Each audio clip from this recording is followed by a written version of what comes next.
Hello students, welcome back to the next lecture of chapter number 1. In the last lecture, we have started the representation of irrational number on the number line. Okay? इसमें हमने दो number किए थे √2 and √3.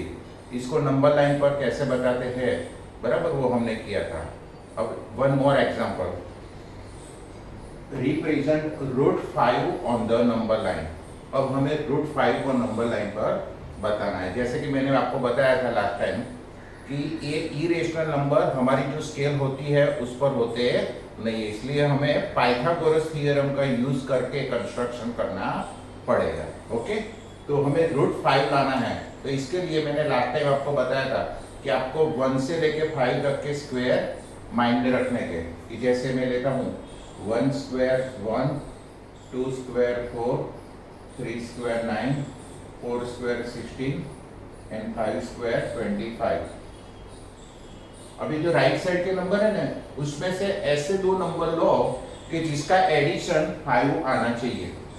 Right side के जो square है ना, उसमें से ऐसे दो नंबर लो जिसका एडिशन 5 आना चाहिए. तो कौन से दो नंबर लेंगे तो 5 आएगा. तो देखो 1 और 4 लेंगे हम, तो 1 + 4 = क्या मिलेगा हमें? 5 मिलेगा. 1 + 4 = 5. अब 1 किसका स्क्वायर है? 1 का. और 4 किसका स्क्वायर है? 2 का. यानी कि अब हम ऐसा राइट एंगल ट्रायंगल ड्रॉ करेंगे कि जिसकी वन साइड का मेजर 1 होगा और दूसरी साइड का मेजर 2 होगा, और उस पर से हाइपोटेनस का मेजर फाइंड करेंगे तो उसका मेजर हमें क्या मिल जाएगा? √5 मिल जाएगा. बराबर. तो वो एक रफ डायग्राम ड्रॉ करके हम कैलकुलेशन करके बताते हैं. तो पहले ऐसा राइट एंगल ट्रायंगल ड्रॉ करते हैं. This is a right angle triangle. कोई भी नेम आप दे सकते हो. Suppose triangle ABC, each angle be the right angle. अब एक साइड का मेजर 1 और दूसरी साइड का मेजर 2. जो राइट एंगल फॉर्म करती है वो दो साइड का मैं बात कर रहा हूँ. तो राइट एंगल फॉर्म करती दो साइड AB और BC है. बराबर. ये AB को सपोज 1 लेता हूँ, BC को 2. बराबर. जब तक पॉसिबल है तो जो बिगर मेजर है ना उसको बेस में लो, तो वो ड्रॉ करने के लिए आपको ज्यादा कन्वीनियंट रहेगा. ओके, तो मैंने AB 1 लिया, BC 2 लिया. अब पाइथागोरस से AC फाइंड करते हैं. बराबर. तो AC² = AB² + BC². Now AB 1, BC 2. 1 square 1, 2 square 4, 1 + 4 5. So AC² = 5. Therefore AC तो यहाँ से स्क्वायर रिमूव करेंगे तो राइट साइड स्क्वायर रूट हो जाएगा. Therefore AC = √5. तो ये हाइपोटेनस का मेजर हमें क्या मिल गया? √5. Okay, clear. अब हमें √5 को नंबर लाइन पर बताना है. बराबर. तो इसके लिए मैं एक नंबर लाइन ड्रॉ करता हूँ ऐसे.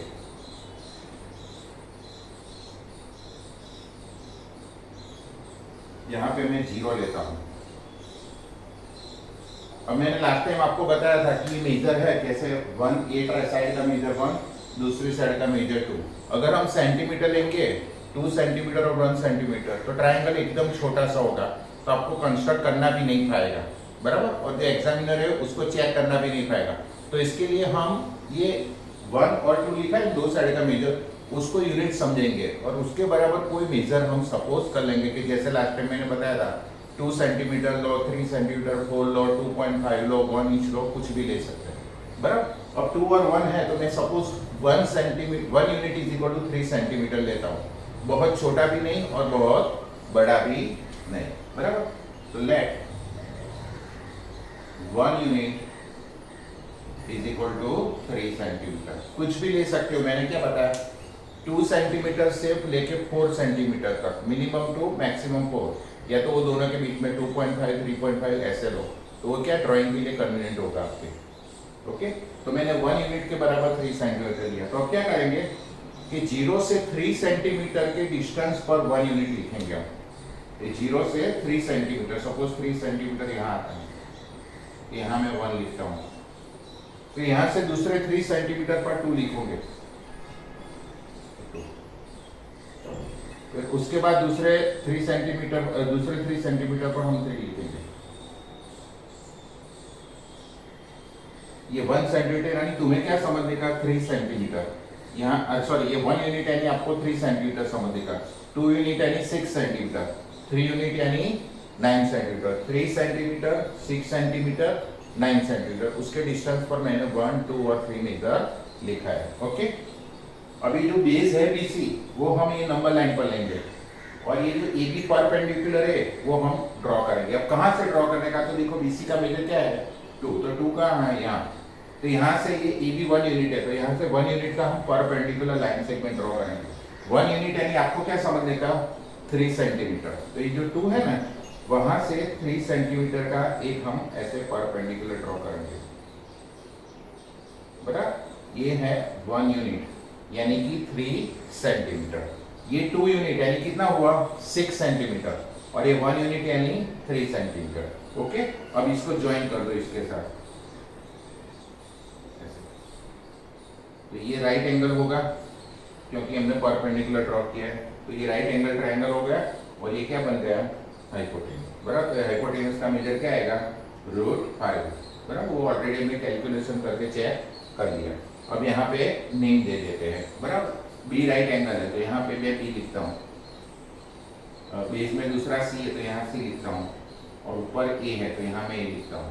यानी कि देखो AB1 तो AB 1 यूनिट और BC 2 तो BC 2 यूनिट हो गया।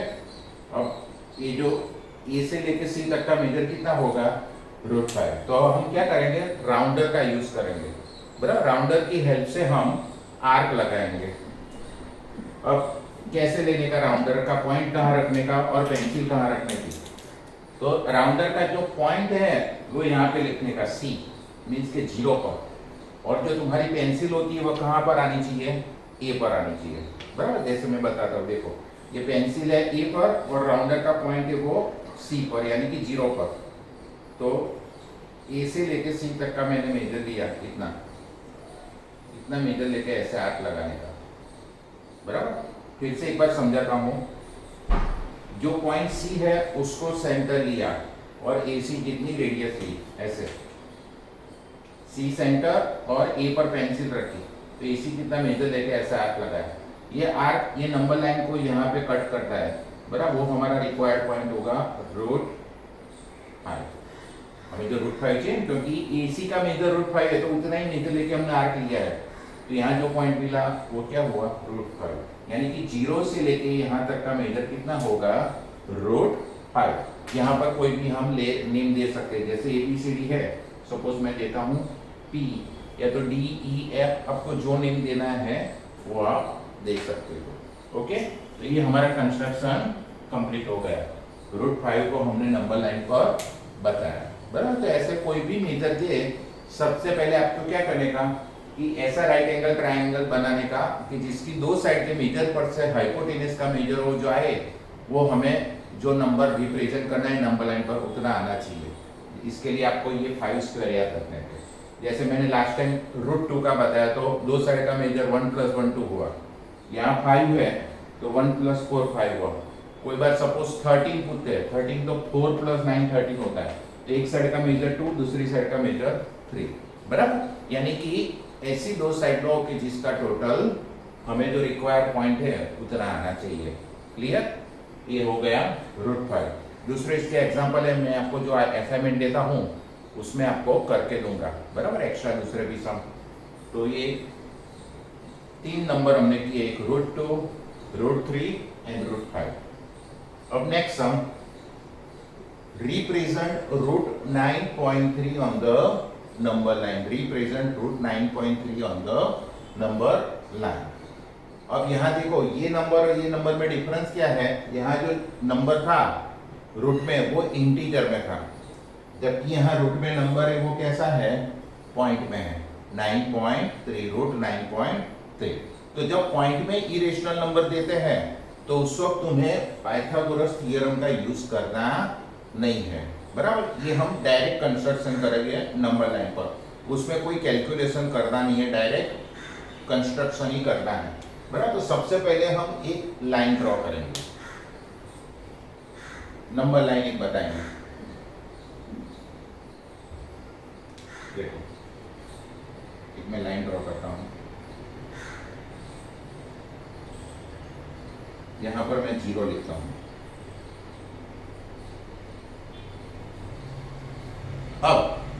हमें √9.3 को रिप्रेजेंट करना है। तो अब 0 से एग्जैक्टली 9.3 सेंटीमीटर के डिस्टेंस पर एक पॉइंट रखेंगे, एग्जैक्टली 9.3 सेंटीमीटर पर, ये जो दिया है वही। तो स्केल से 0 से लेके 9.3 तक का मेजर करो, और वहां जो आता है वहां 9.3 आएगा। तो वहां कोई भी नेम दे दो, सपोज ये पॉइंट बी, और ये जो 0 वाला है वो पॉइंट ए। तो ये जो ए बी है उसका मेजर कितना होगा, 9.3 सेंटीमीटर होगा, करेक्ट।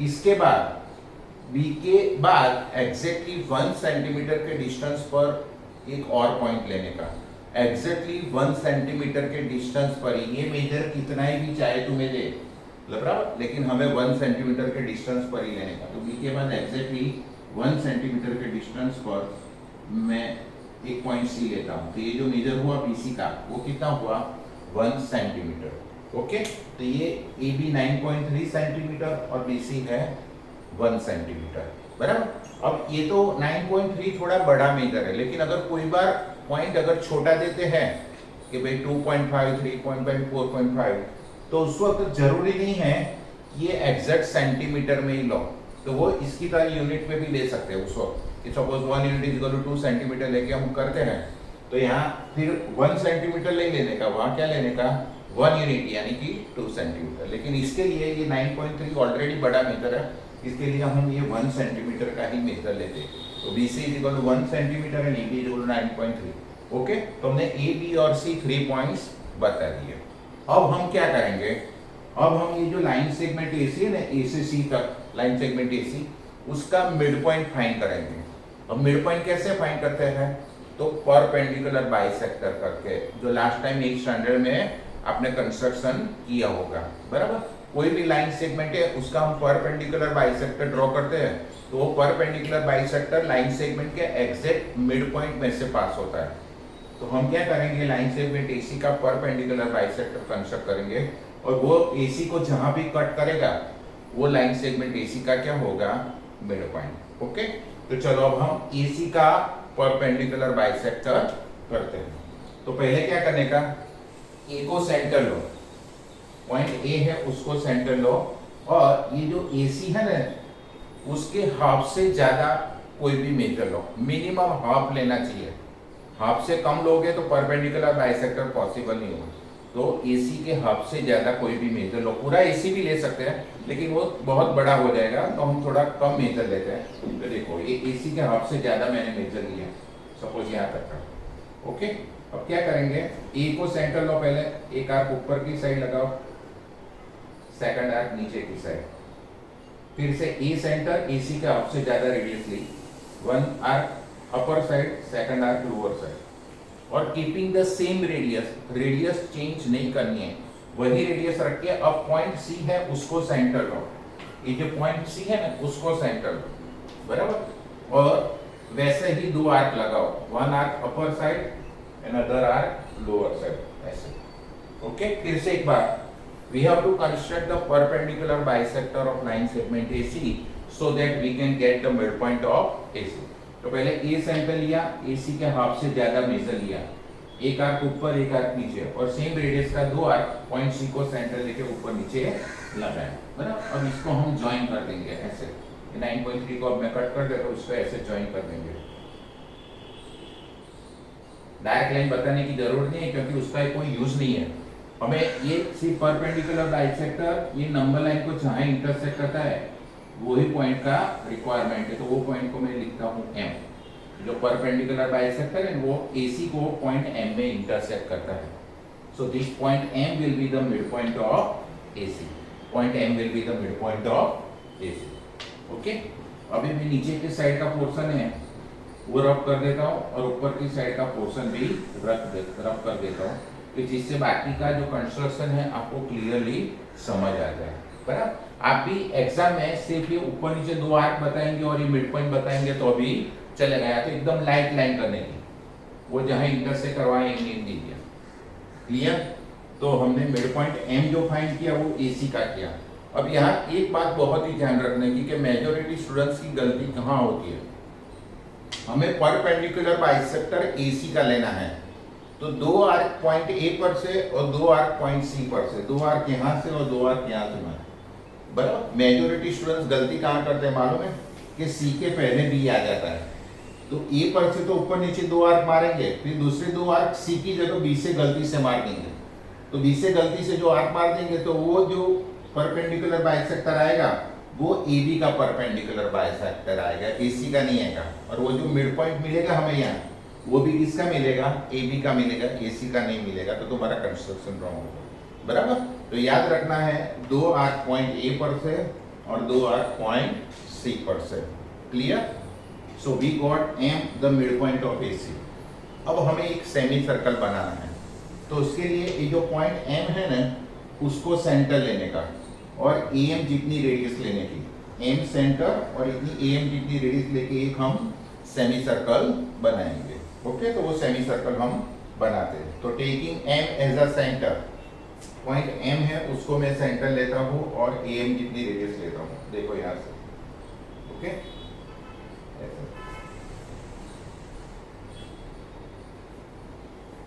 ओके, फिर से एक बार, एम सेंटर और एम जितनी रेडियस लेके मैंने पूरा सेमी सर्कल बनाया, बराबर। तो जो सेमी सर्कल बनाया ना, तो उसका वन एंड पॉइंट ए को टच करेगा और सेकंड एंड है सेमी सर्कल का, वो पॉइंट सी को टच करेगा। तुम्हारा अगर ये परपेंडिकुलर बाइसेक्टर एग्जैक्ट परफेक्ट है तो ये ए और सी को टच करेगा। अगर उसमें कोई गलती है तो यहाँ ए से तो टच करेगा लेकिन सी की जगह थोड़े आगे पीछे हो जाएगा, तो समझ लेना कि आपकी कोई गलती है, तो फिर से चेक कर लेने का। ओके, तो एम सेंटर और एम रेडियस लेके हमने सेमी सर्कल बना दिया। नाउ नेक्स्ट पॉइंट, इसमें क्या करना है, ये जो पॉइंट बी है ना, उसमें से हमें एक परपेंडिकुलर लाइन सेगमेंट बनाना है। वो लाइन सेगमेंट, ये जो सेमी सर्कल आर्क है ना, उसको टच हो तभी तक बनाने का, बराबर। तो बी में से एग्जैक्टली स्केल से, या तो वो राइट एंगल इंस्ट्रूमेंट है, उसमें से आप एक परपेंडिकुलर लाइन सेगमेंट बना सकते हो, देखो ऐसे, एग्जैक्टली ऐसे। बी में से एग्जैक्टली 90 डिग्री के एंगल पर हमने एक परपेंडिकुलर बाइसेक्टर बनाया, तो ये राइट एंगल होगा। और यहाँ जो पॉइंट आएगा उसको कोई भी नेम दे सकते हैं, suppose point A, clear. Point B में से एग्जैक्टली परपेंडिकुलर एक लाइन सेगमेंट हमें बनाया, तो ये जो लाइन सेगमेंट बीडी मिला है उसका मेजर कितना होगा, √9.3। ओके, तो हम यहाँ लिख सकते हैं √9.3, तो बीडी का मेजर हुआ √9.3। अब ये हमें लाइन सेगमेंट मिला, लेकिन हमें उसको नंबर लाइन पर बताना है, तो अब क्या करेंगे हम, पॉइंट बी को सेंटर लो और बीडी जितनी रेडियस लेके एक आर्क लगाओ, टेकिंग बी सेंटर और बीडी जितनी रेडियस लो और फिर एक आर्क लगाएंगे, तो हमारा रिक्वायर्ड पॉइंट मिल जाएगा। तो देखो बी सेंटर और बीडी रेडियस ऐसे, बराबर। एक मैं ऐसे आर्क लगाता हूँ, फिर से एक बार बी को सेंटर या बीडी रेडियस लेके एक आर्क बनाया, ये आर्क यहाँ जो इंटरसेक्ट होता है वहां कोई नेम दो, सपोज पॉइंट ई। तो जो पॉइंट ई है वो हमारा रिक्वायर्ड 9.3 मेजर वाला पॉइंट, बराबर। तो point E corresponds to √9.3 on the number line. तो यहाँ देखो ये जो बीडी है, बीडी का मेजर √9.3, ये जो और ये जो ई है ना, वो 0 से ई तक का मेजर √9.3 नहीं है, बी तक का मेजर है, बिकॉज बीडी और बी दोनों इक्वल हो गए, तो BD is equal to BE is equal to √9.3। Exactly यहाँ से लेके यहाँ तक का, बी से लेके ई तक का मेजर क्या है, √9.3। Therefore, point E corresponds to √9.3 on the number line. Clear? फिर से एक बार मैं शॉर्ट में एक्सप्लेन कर देता हूँ, क्योंकि एग्जाम के लिए इससे ये मेथड ज्यादा इंपॉर्टेंट है। ओके, फिर से देखो √9.3 को मैं नंबर लाइन पर बताना है, तो पहले नंबर लाइन ड्रॉ की, यहाँ 0 लिखा, उस पर पॉइंट ए लिखा, और 0 से एग्जैक्टली 9.3 सेंटीमीटर के डिस्टेंस पर पॉइंट बी लिखा, यानी कि ए बी का मेजर हुआ √9.3। फिर बी के बाद एग्जैक्टली 1 सेंटीमीटर के डिस्टेंस पर पॉइंट सी लिया, बी से एग्जैक्टली 1 सेंटीमीटर पर पॉइंट सी लिया। ओके, अब हमने ये लाइन सेगमेंट एसी है उसका परपेंडिकुलर बाइसेक्टर कंस्ट्रक्ट किया, और वो जो परपेंडिकुलर बाइसेक्टर किया वो एसी को जहाँ इंटरसेक्ट करता है वो उसका मिड पॉइंट हुआ, तो उसको हमने नेम दिया point M. So this M will be the mid point of ये बाद में एम सेंटर लिया और एम इतनी रेडियस लेके सेमी सर्कल बना। ये सेमी सर्कल ए और सी को टच करेगा। इसके बाद में ये जो पॉइंट बी है उसमें से exactly perpendicular line segment construct किया बीडी। वो यहाँ आर्क को जहाँ टच करता है वहाँ इंडिया डी, तो ये जो बीडी का मेजर होगा वो क्या होगा √9.3।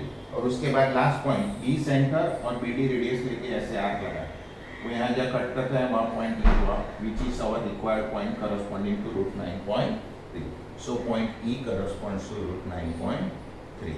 ओके, ऐसा ही दूसरा एग्जांपल आपके टेक्स्ट बुक में इलस्ट्रेशन में यानी कि एग्जांपल में दिया हुआ है, वो √3.5 का है, बराबर। वो कैसे करना वो मैं आपको असाइनमेंट में उसकी पूरी मेथड आपको बताऊंगा।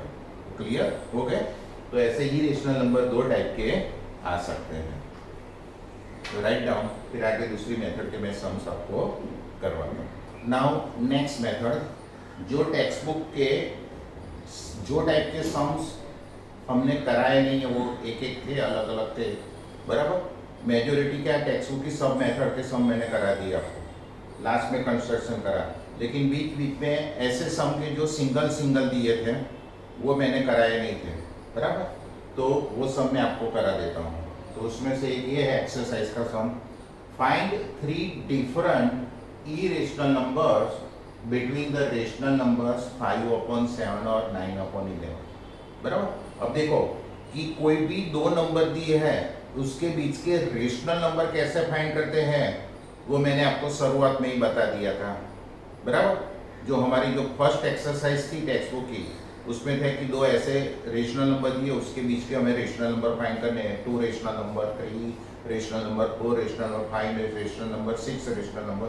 कोई भी दो रेशनल नंबर के बीच में इनफाइनाइट रेशनल नंबर होते हैं, बराबर। वो टाइप के रेशनल नंबर फाइंड करने के सम मैंने आपको करा दिए, बहुत सारे मैंने कराए। अब ये क्या है, फाइंड 3 डिफरेंट इरेशनल नंबर। इसमें हमें क्या फाइंड करना है, इरेशनल नंबर।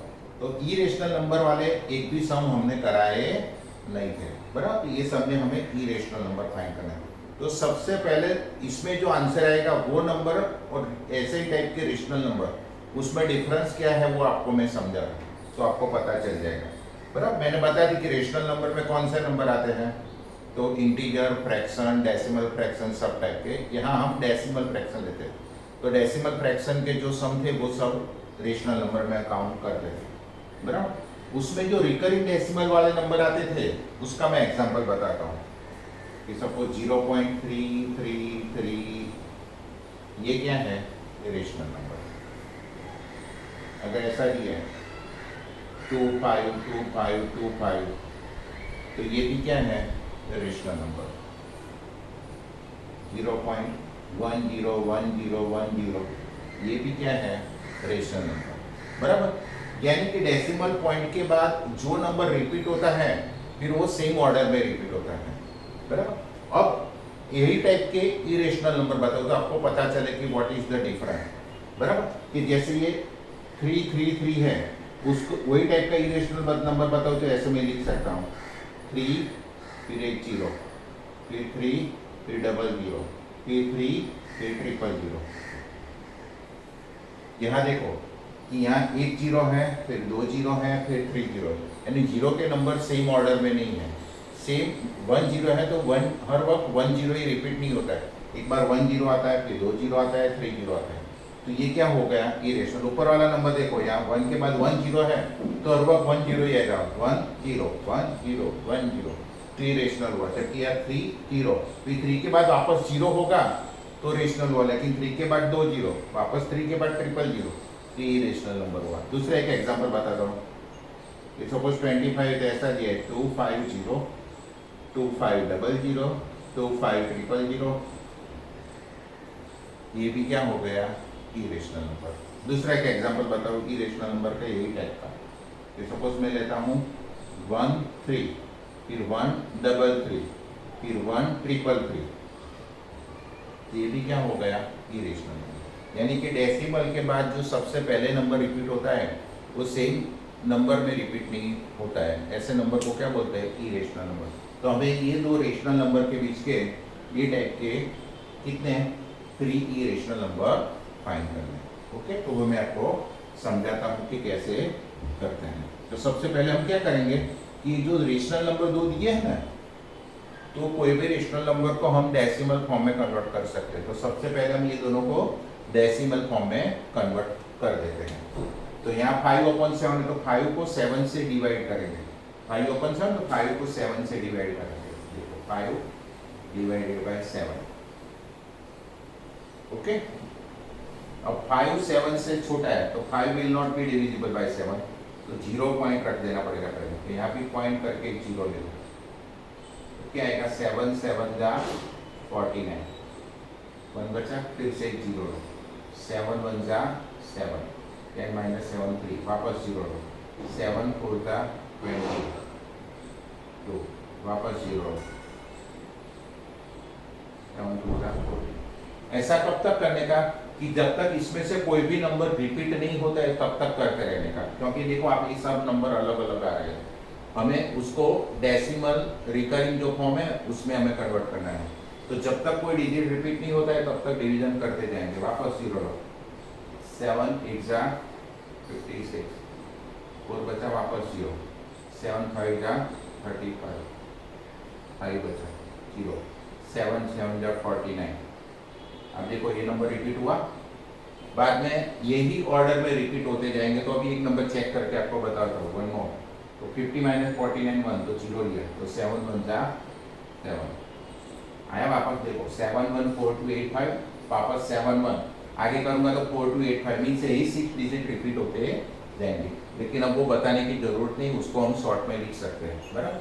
तो ये जो 5/7 है, तो 5/7 की जगह मैं क्या लिखूंगा, 5/7, उसके बराबर मैं क्या लिखूंगा 0.714285।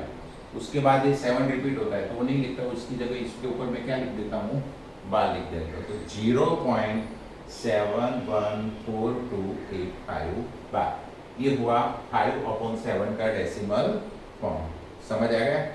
ओके, अब ऐसे ही दूसरा 9/11 को डेसिमल फॉर्म में कन्वर्ट कर, 9/11, तो 9 को 11 से डिवाइड कर। यहाँ भी ये जो 9 है वो 11 से छोटा है तो डिवाइड नहीं होगा, तो 0 पॉइंट रखना पड़ेगा। तो 11 8 जा 88, 90 - 88 करोगे तो 2, वापस 0 लो, 11 1 जा 11, 9 वापस 0, 11 8 जा 88, माइनस करो 2, वापस 0, 11 1 जा 11। तो यहाँ तो 2 डिजिट ही रिपीट होते हैं, 0.81, वापस 81, आगे भी 81 81 81 ऐसे आते जाएंगे। तो हम 2 डिजिट तक लिखेंगे तो 0.81 और उसके ऊपर बार लिख देंगे, बराबर। तो 9/11 = 0.81 और उसके ऊपर क्या लिख देंगे, बार। समझ आ गया? फिर से एक बार रिपीट करता हूँ। पहले ये 5/7 को डेसिमल फॉर्म में कन्वर्ट करते हो, 5 डिवाइडेड बाय 7। पहले 5 है वो 7 से छोटा है तो डिवाइड नहीं होगा, तो 0 पॉइंट रखा है। 7 7 जा 49, 50 - 49 1, 0 लिया, 7 1 जा 7, 3 लिया, 0 लिया, 7 4 जा 28, 2 लिया, 0 लिया। कब तक करने का कि जब तक कोई डिजिट रिपीट नहीं होता है, बराबर। तो 7 1 4 2 8 5 है, उसके बाद 7 वापस रिपीट हुआ, उसके बाद 1 वापस रिपीट हुआ। मीन्स हमें पता चल गया कि ये 6 डिजिट है वो वापस रिपीट होंगे। ओके, तो हम आगे नहीं करते हैं, तो उसकी जगह हम क्या लिख देते हैं, 5/7 = 0.714285 और उसके ऊपर बार लिख दिया। Okay, same way second number 9/11, तो 9 को 11 से डिवाइड किया, तो यहाँ भी 9 11 से छोटा है तो डिवाइड नहीं होगा, तो पहले 0 पॉइंट रखा, फिर 0 लिया, तो 11 8 जा 88, 2 रहा 0, 11 1 जा 11, वापस 9 बचा 0, 11 8 जा 88, वापस 2 बचा 0, 11 1 जा 11। यानी यहाँ 2 डिजिट ही रिपीट होते हैं, 81 81 81 ऐसे रिपीट होते हैं, बराबर। तो 81 के ऊपर मैंने क्या लिख दिया, बार के फॉर्म में लिख दिया हमने शॉर्ट फॉर्म में। ओके, तो हमें 5/7 और 9/11 को डेसिमल फॉर्म में कन्वर्ट किया। अब ये 2 नंबर के बीच के हमें ये 3 इरेशनल नंबर फाइंड करने हैं, बराबर। तो कैसे लिखेंगे, तो अब ऐसे लिखने का, ये 3 इरेशनल नंबर्स बिटवीन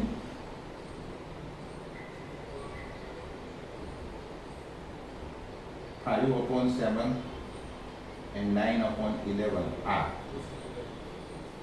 तो देखो अब यहाँ पॉइंट के बाद 6 डिजिट है और यहाँ पॉइंट के बाद कितने डिजिट है, 2। तो यहाँ 2 डिजिट है तो यहाँ भी मैं 2 डिजिट ही लेता हूँ, बराबर। ये 0.81 बार है तो ऊपर मैं 0.71 बार लेता हूँ, अभी 2 ही डिजिट लेता हूँ, बाहर निकाल लो अभी, चलो कि आपको कंफ्यूजन ना हो। इसके 2 डिजिट है 0.81, तो इसके भी 2 डिजिट लेता हूँ मैं 71 लेता हूँ, बराबर, कि जिससे आपको क्लियर रहे। अब हमें 71 और 81 के बीच के कोई भी 3 डिजिट लेना है, कोई भी डिजिट के 71 और 81 के बीच में, तो 72 ले सकता हूँ, 73, 74, 75, 76, कोई भी 2 डिजिट हम ले सकते हैं, बराबर। तो पहले मैं डिजिट लेता हूँ, सपोज 72 लेता हूँ। अब उसके बाद क्या रख देने का, आपको एक 0 रख देने का, वापस 72 लिखो, अब इसके बाद 2 0 लिखने का, वापस 72 लिखो, अब इसके बाद 3 0 लिखने का, बराबर।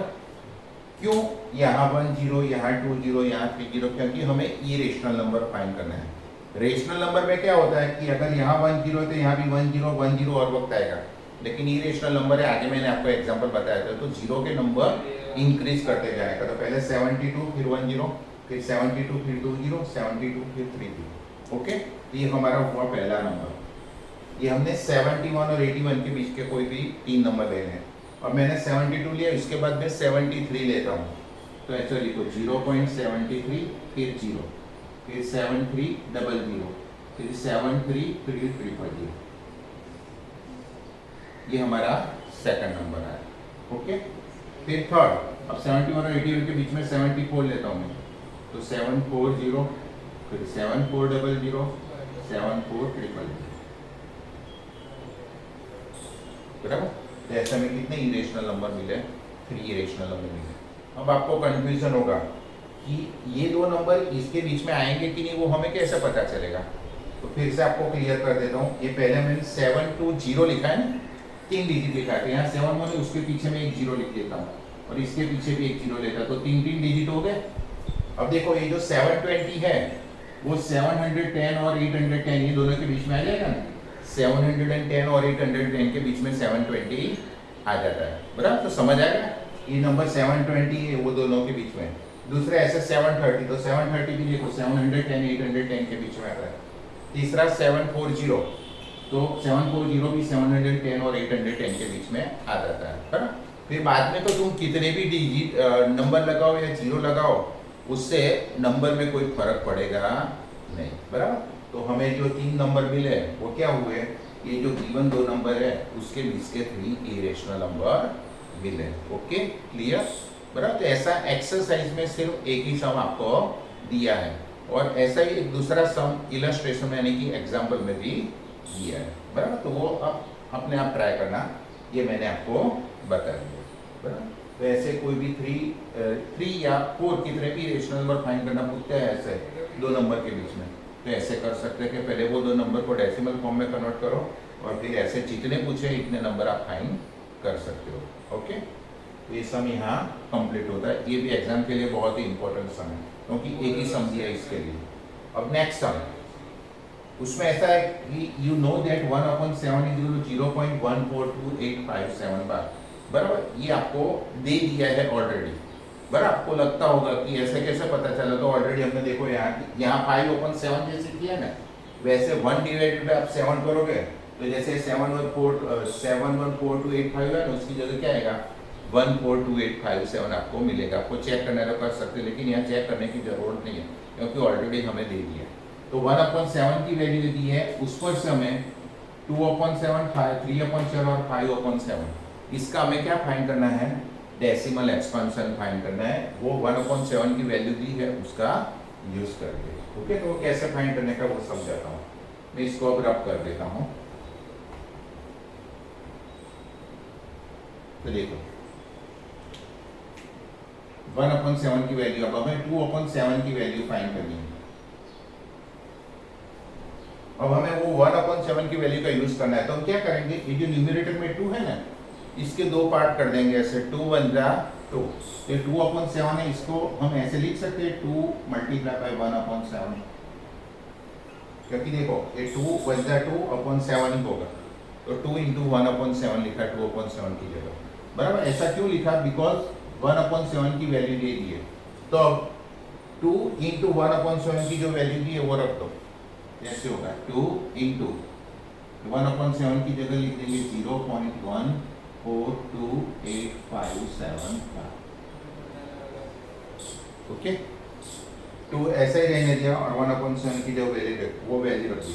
अब ये दोनों का क्या कर देंगे हम मल्टीप्लाई, पहले बाहर निकाल के सिंपल मल्टीप्लिकेशन कर दो, फिर जो वैल्यू आती है वो यहाँ रख के उसके ऊपर हम क्या कर देंगे बार कर देंगे। तो देखो मैं यहाँ अलग से करके बताता हूँ 142,857 इंटू 2, ऐसे मल्टीप्लाई आपको करना है। बराबर, तो देखो 7 2 14 raise to 1 2 5 10 + 1 11 raise to 1 2 8 16 + 1 17 raise to 1 2 2 4 + 1 5 2 4 8 2 1 2, फिर पॉइंट करके 0, 2 इंटू 0 तो 0। तो आंसर क्या है 0.28571। तो इसके बराबर लिख देंगे 0.28571। तो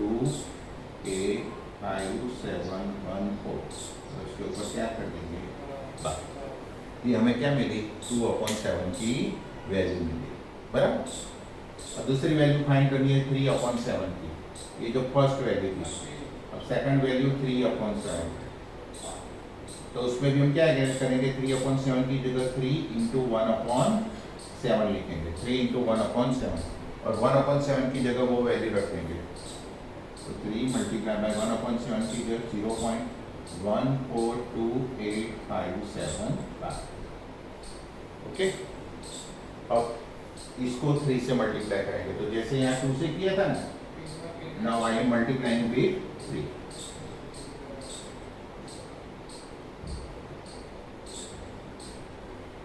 तो 0.142857 into 3, 7 3 21 raise to 2, 3 5 50 + 2 70 raise to 1, 3 8 24 + 1 25 raise to 2, 3 2 6 + 2 8, 3 4 12 rays to 1, 3 3 + 1 4, 0.42857।